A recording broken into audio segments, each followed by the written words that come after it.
শিল্পপতি মেয়ের বাপেরা আমাকে তো মেয়ে দিতে ইচ্ছা, আমি তো রাজি হইনি। আমি তো একটা প্র্যাকটিস নিয়ে চলি daddy. No no no daddy, আবেগ দিয়ে কথা বলে হবে না ড্যাডি, তুমি রিয়েলিটিতে আসো। আমি তো ব্যস্ত মানুষ, আমি আর কতদিন থাকবো এখানে পরে এক সাধারণ শিল্প বিয়ের জন্য। ড্যাডি, তুমি এখানে শুয়ে আছো আর আমি তো তোমার শীর্ষ মহলের সব জায়গায় তোমাকে আমি খুঁজতেছি, কোথাও তুমি নাই। আমি তো তোমাকে বলেছি আমি ঢাকায় থাকি, অনেক ব্যস্ত মানুষ আমি, ঠিক আছে? তোমাকে যে আমি বলেছিলাম, তারপরে তুমি কি সিদ্ধান্ত নিয়েছো? এত ফ্রেশ করে বাপ, বিয়া শাদী তো আর এত সুন্দর জিনিস না। তুই কইছস মুরব্বির সাথে আমি কথা টথা কই, একটা ভালা পাত্রী তো তোর লেগে ব্যবস্থা করুন লাগবে নাকি? না, এখানে তো অস্থির হওয়ার কিছু নাই, আমি একটা স্টাবলিশ ছেলে, ঢাকায় থাকি বাবা।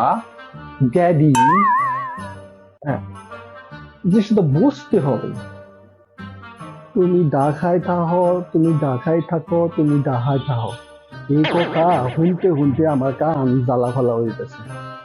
তুমি যদি বাবা ডাহাই থাকো, তোমার এত কিছু ডাহা, তাহলে তুমি ডাহা পাত্রী পাও না?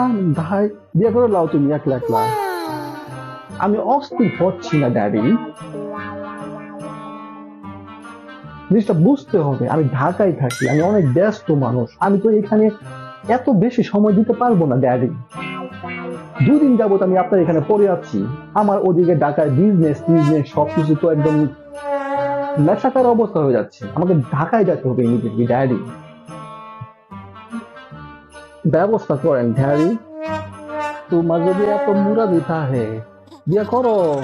তুমি তো ডাহাত থাকো, তোমার তো অনেক বড় নেটওয়ার্ক। হ্যাঁ, বাপের পিছনে বাপের এত জ্বালাতেছো কে? বিয়ে করে লাও। নো প্রবলেম ড্যাডি, আমি কিন্তু আমার ব্যবস্থা করতেই পারি। ঢাকায় হলো গিয়া শিল্পপতির বাপেরা, শিল্পপতি মেয়ের বাপেরা আমাকে তো মেয়ে দিতে ইচ্ছা, আমি তো রাজি হইনি। আমি তো একটা প্র্যাকটিস নিয়ে চলি ড্যাডি। ঢাকায় তো ড্যাডি আমার একটা সোসাইটি আছে, অন্যরকম সোসাইটি। বাপের পিছনে বাপের এত জ্বালাতেছো কে? বিয়ে করে লাও। নো নো নো ড্যাডি, আবেগ দিয়ে কথা বলে হবে না ড্যাডি, তুমি রিয়েলিটিতে আসো। আমি তো ব্যস্ত মানুষ, আমি আর কতদিন থাকবো এখানে পরে এক সাধারণ শিল্প বিয়ের জন্য। আমি কিন্তু ড্যাডি ঢাকায় একা একা একটা কিছু করে ফেলবো, তারপর কিন্তু তুমি কিছু বলতে পারবে না। ওকে ড্যাডি, এত কথা বলার দরকার নাই। আমি ঢাকায় থাকি, ব্যস্ত মানুষ, আমি আর বেশি দিন ওয়েট করতে পারবো না। আমি আগামীকাল সকালে ঢাকা চলে যাবো, এরপরে আমি আমার ব্যবস্থা আমি নিজেই করে ফেলবো। তোমাকে আমি দাওয়াতের কার্ডটা পাঠাই দেবো, তুমি ড্যাডি অন টাইম চলে আসবে। ওকে ড্যাডি।